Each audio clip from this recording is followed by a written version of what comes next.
Hi there. In this tutorial we are going to talk about orchestrating your workflow steps.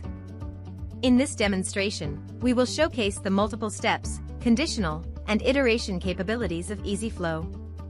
We will also take a brief look at variables, mappers, and function expressions. In this example, we are going to collect website traffic data from Google Analytics, and then insert these data into Google Sheets. We will also create an input variable to instruct the flow in which spreadsheets the data should be inserted. This will help to demonstrate the conditional steps. In addition, we will insert information about these operations into the logs spreadsheet.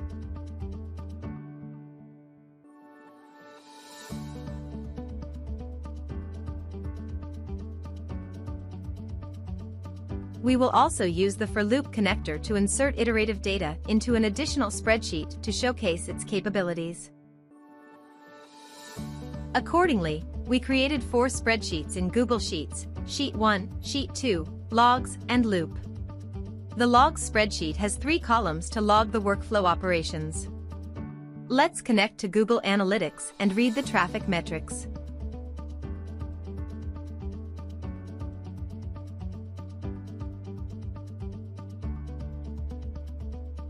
We will configure the start date as yesterday and the end date as today.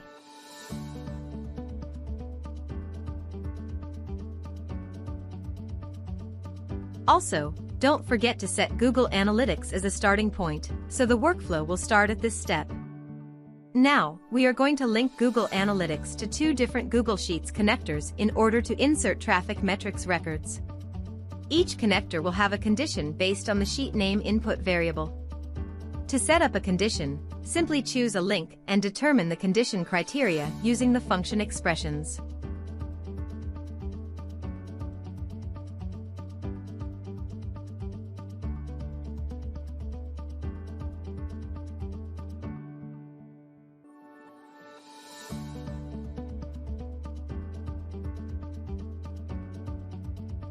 Now, it's time to configure the Google Sheets steps in order to read the information from Google Analytics.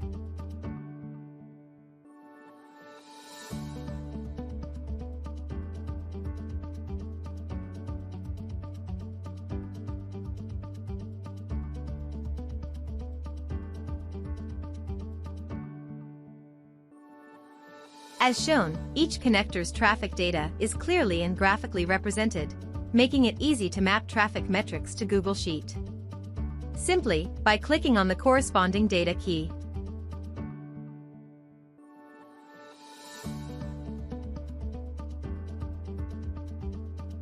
The next step is to configure the logs step to insert information about the insertion activities into the logs spreadsheet. This step requires more advanced logic to calculate and shape the received traffic data. This is why we are going to use the built-in mapper connector.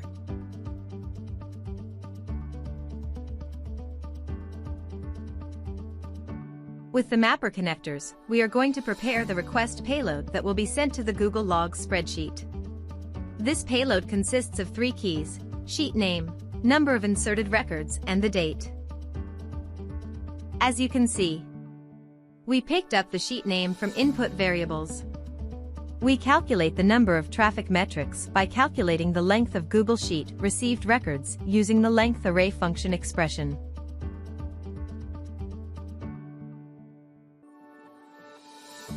We determined the date using the nowDate from date function expressions. Next, we are going to link all the steps together. Sheet 1, Sheet 2 to the logs payload, then to the Google Sheet logs. Also, we need to map the logs payload to Google Sheet logs connectors.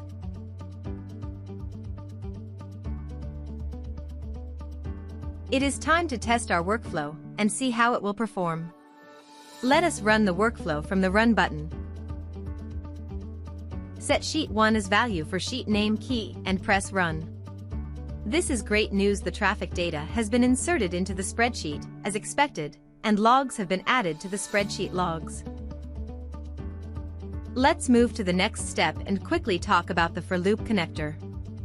We will be using a simple logic to incrementally add numbers in a separate row in a Google Loop spreadsheet. The number will start from 0 and keep increasing by 1 until it reaches the number of received metrics traffic records. To implement this logic, we need to do the following. We need a variable to be incremented by 1 in each loop. In the for loop connector, we have to define a function expression to calculate the length of metric traffic records. The loop will start iterating from 0 till reach this length, incrementing by 1.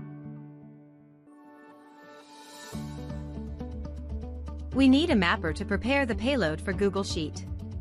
It's simply the value of the current loop index.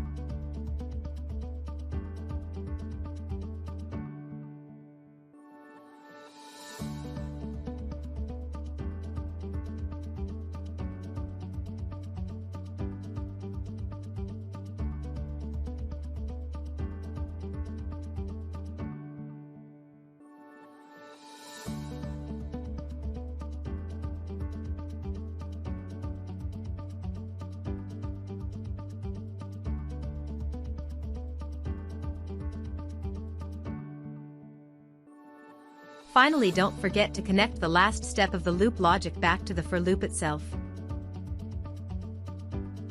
Let's run the workflow and see if we got something into loop spreadsheet.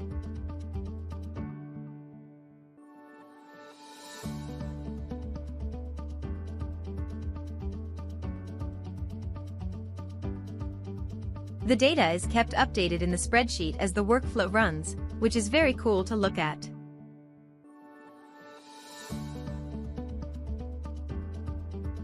Thank you for watching this tutorial.